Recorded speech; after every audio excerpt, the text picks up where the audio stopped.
The race is on to replace current African Union chief Moussa Faki Mahamat. The chair of the AU Commission served since 2017, and member states are set to vote for his successor at the body's summit next February.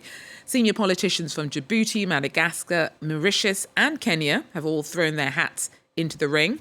Kenyan opposition leader Raila Odinga says that he sees the promotion of continental unity as an absolute priority.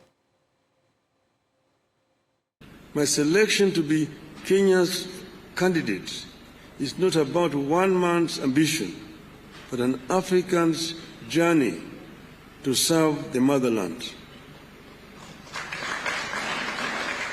The inter-African trade today stands at only 15%.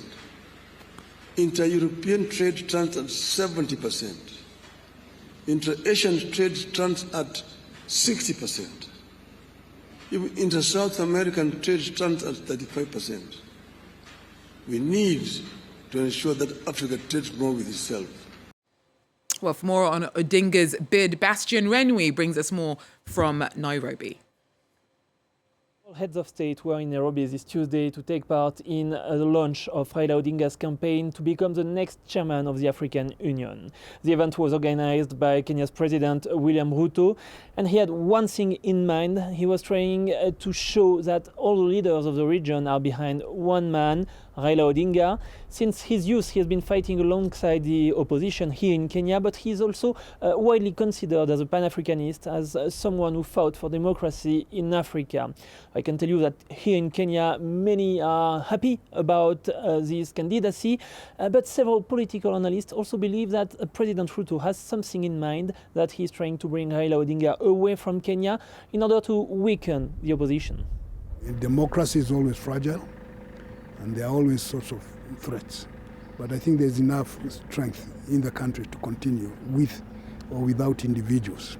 And Raila is just an individual, nothing else. So as to the question about Kalonzo and other politicians, yes, they want to imagine themselves and present themselves as the effective opposition with or without Raila Odinga.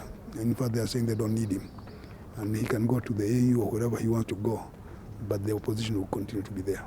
If Raila Odinga is elected, it will be a new beginning for Kenyan politics. He is currently 79. Chances are very high that if he becomes the next African Union chairman, he will not take part in Kenyan politics anymore.